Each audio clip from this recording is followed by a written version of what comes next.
Dragon Ball Super is on fire. This new Goku Black arc is already the biggest hit of DBS till now. Fan anticipation is higher than ever as they are getting nearer and nearer to the climax of the arc. This is the first time we got which appears to be an evil version of Goku. The mystery behind his origin is yet to be revealed, but till episode 54 many hints have been given. The series moves forward as we wait to learn about Goku Black's mystery, the new Super Saiyan Rose transformation, and see how it all ends.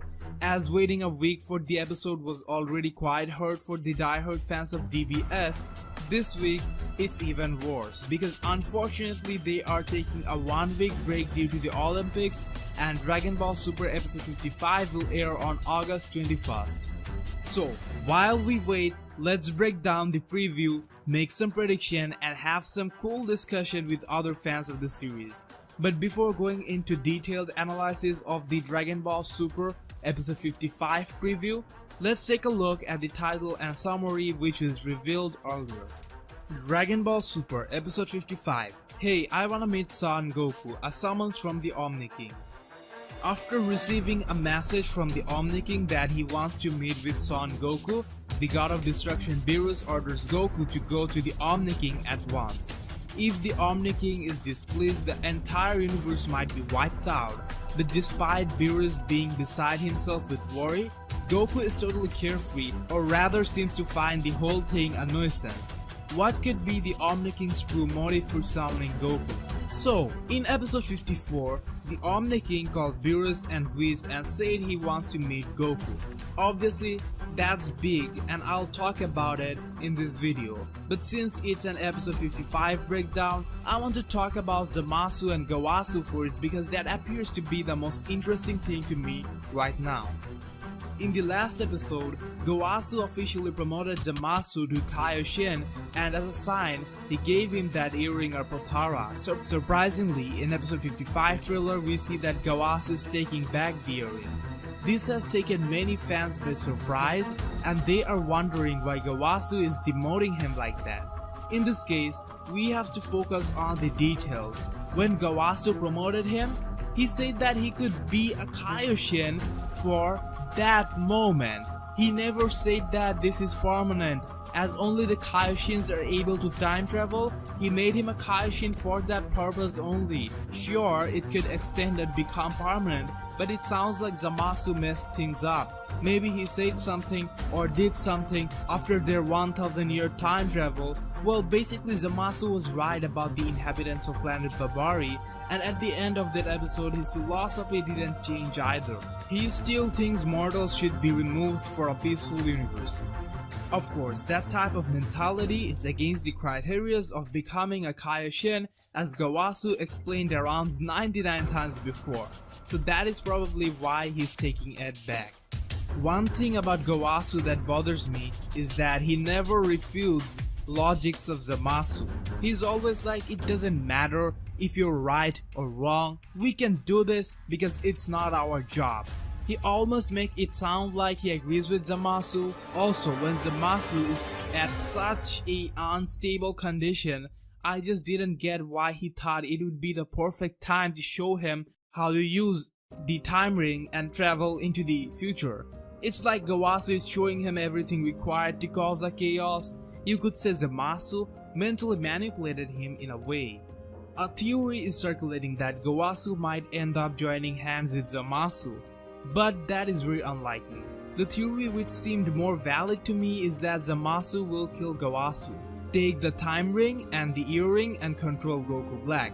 Though there is no solid evidence from the way their relationship has progressed till now and from the leaked DBH opening scene, it seems very likely that Zamasu will in fact control Goku, probably by using that time ring, meaning Zamasu will kill Gawasu and take everything he needs. Also, in the next episode, Goku will meet the god of everything, Omni-King, once again. Obviously, this was a big surprise for Beerus and Whis, and anyone of the Kaioshin and God realm would specifically find it more shocking. The Omni-King, the god of the gods in Dragon Ball universe, wants to meet an ordinary mortal, Goku. This little guy might not look big, but is very, very big. He destroyed 6 fucking universes. He is the pinnacle of power in the Dragon Ball universe. When Toriyama first announced the arc, he made an announcement that it will feature a battle surpassing time and space that will involve Kaioshians, the God of Destruction, and even the Omni-King. So, we already had Kaioshians and Beerus involved, and thus I believe Omni-King will get involved with this black issue. However, his reasons for inviting Goku over could be different. He might want to talk about that Omniverse tournament or something like that. And then Goku might request him to hold it later because they have this Goku Black problem to handle now. The real complexity here is the Omni-King is all powerful, so if he is on Goku's side, he just can wipe out Goku Black and solve the issue. We know he can get quite violent in terms of maintaining discipline, as he had earlier destroyed 6 universes. The reason hasn't been mentioned yet, but it is quite possible that those universes were under some Kaioshians or evil entities who were manipulating time, and he just didn't want it to spread on other universes. Or could it be something related to the parallel world Gowasu mentioned earlier on? I think they will create a situation where the Omni-King would stand in a position where if he wants he can destroy Goku Black, but since he's so much related to time and all, destroying him like that could cause harm to all the universes and mess things up. So he is to be taken care of differently. Maybe they need to get back the time ring and thus he would leave it up to Goku and his friends. Or a scenario like the Omni-King, after hearing about this, would want to destroy Universe 6 and all the related timeline with Black to stop the problem, and Goku would request him to give him some time. So the Omni-King would be involved in this sense, or maybe his involvement would remain restricted to giving guidelines to Goku. We can only wait to find out more about this.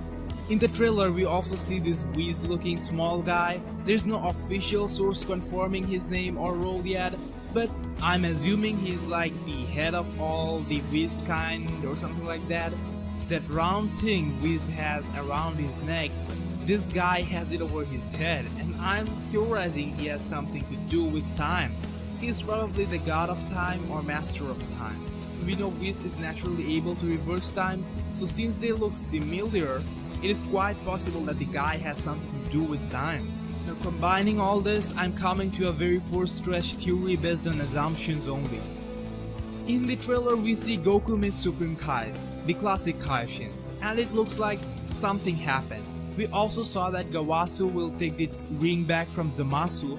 Zamasu will lose his mind and kill Gowasu, take the time ring, and the paradox starts. Now, Kaioshians are god tier beings, so the Omni-King takes notice and realizes not so long ago Goku fought this Zamasu guy who killed Gowasu and went to a different timeline. He knows everything, so he also knows that Beerus and Whis took him there, so instead of directly getting Goku, he asked Beerus and Whis so that all 3 of them comes in front of him. I bet the confusion will be sorted out, and since it's a time-related complexity, they will talk with this small Whis-looking dude, who is the master of time, probably. They try to figure shits out on their own as the Omni-King ordered them to rectify their mistakes. So Goku flies off to meet with the Supreme Kais he knows very well and get knowledge-based help in this case. Again, this theory is very far-stretched and is unlikely to actually happen. Since there is a week break, you guys might also want to know about episode 56 and episode 57. Luckily, we have some spoilers. I already made a video on it and I'm attaching it here. Keep watching. Dragon Ball Super Episode 56 Rematch with Goku Black, introducing Super Saiyan Rose. The repairs on the time machine are finished, so Goku, Vegeta, and future Trunks head to the future. In a ruined future city, the 3 meet up with the resistance and run into somebody unexpected. Super Saiyan Rose? Black Goku is red, Goku is blue. I do get what you're trying to do too. Looks like that pink transformation we saw in the Bandai paper art has been named Super Saiyan Rose. Goku is black, and black rose is one kind of symbol of evil and is considered as that one seed that went wrong. This could be suggesting Zamasu among the Kaioshins once again.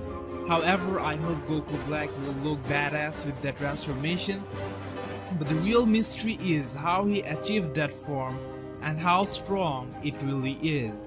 Is it comparable to the God form? By the way, it sounds like they will finally meet Mai, something very unexpected for future Trunks. Dragon Ball Super Episode 57, Title Undecided. Can Goku and the gang defeat Black? Goku finally becomes Super Saiyan Blue and uses his full power against Black. An intense battle unfolds. So Goku will go SSB, meaning SSR is going to be a really strong transformation and will push our fighters to their limits. My prediction regarding this is Goku Black will achieve this form as a copy to the God form. Just like he has the Dark Kamehameha, this will be his version of the God form. As we know, his opponent's fighting style and abilities gets engraved in his body as they fight. He fought Goku once before, maybe that's how he got the God Key, or maybe he got it while fighting SSB Goku. However, we don't know if this will be the end of this arc or not, but I do know how this arc will certainly not end. That is SSB Goku and Vegeta defeating Black. Because future Trunks imagined that this will happen, they would never show it if it was really supposed to happen. Besides, they have been building up the arc for a long time and really made us feel serious about it. I think it would be an extremely bad idea if they kill him and end it in such a short time. I want it to get as desperate as the Cell Saga. Maybe something crazy like the entire future timeline will get destroyed. They will come back and make everyone, including Gohan and Piccolo and the Z fighters, train to give their very best.